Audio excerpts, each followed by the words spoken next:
Où sont les hommes? Eh bien, qu'ils viennent. On les attend.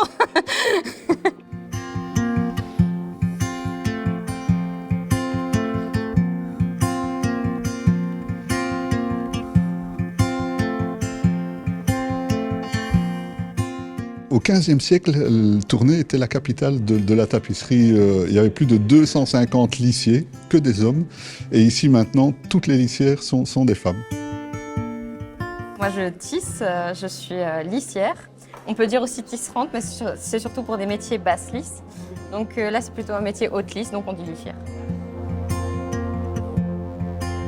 Toutes les lissières chez nous ont d'abord la fibre textile et viennent d'académies des beaux-arts, ont eu des formations. Voilà. Donc ce sont tous des gens qui sont liés un petit peu à l'art textile ou à l'art de façon générale.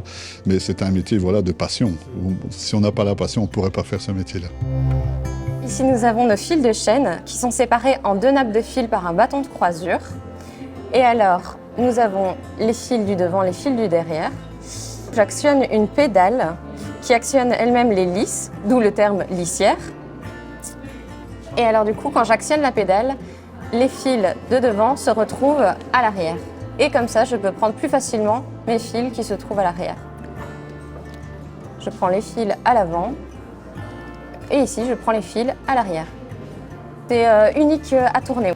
Vous ne trouverez ça nulle part. Ici, nous avons spécifiquement des pédales qui nous permettent en fait d'avoir les mains libres pour tisser.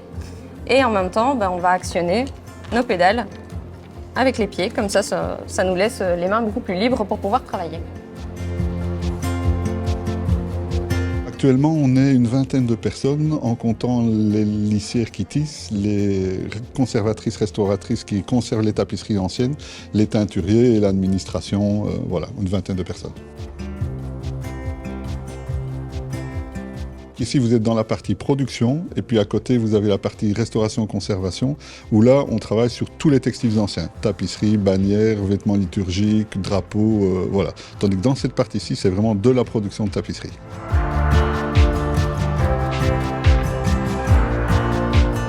C'est le seul endroit où on peut encore voir des tapisseries en cours de production sur des métiers de haute lisse. Donc on reçoit quand même pas mal de visiteurs chaque année. Et donc voilà, le bouche à oreille fait qu'on a de plus en plus de monde qui viennent encore voir. Et la tapisserie a un regain, donc pour nous, tout se passe très bien. Quand je pars dans un sens, je prends les fils, par exemple pair, je passe mon fuseau. Ensuite, je tasse. Et alors, j'appuie sur ma pédale. Et alors, je prends les fils impairs. Et je passe dans l'autre sens. Les fils se croisent. Les fils se croisent tout simplement. Je suis une œuvre d'un artiste et donc du coup, le carton se trouve à l'arrière. Et moi, je suis simplement le modèle. Ici, nous travaillons en laine, mais ça dépend de l'artiste. On peut avoir des demandes plus spécifiques. Donc si par exemple, on travaille sur un projet beaucoup plus fin, on peut travailler avec de la soie. Et si on travaille sur un modèle plus brut, l'artiste peut demander aussi qu'on travaille avec du lin, donc, ou d'autres matières, évidemment, en fonction des demandes de l'artiste. Quand on aura fini complètement le projet, on aura la tombée de métier, donc ce sera la toute première fois qu'on verra l'œuvre en entier. Et donc, c'est un petit jour de fête, parce que personne encore n'a vu le travail en entier. Et ensuite, il y a encore le travail des finitions, où on vient replier les lisières, où on vient vraiment peaufiner le travail pour le rendre à l'artiste. Donc ça va durer facilement, on compte 1 an et demi, 2 ans. C'est un métier vraiment qui tend à disparaître.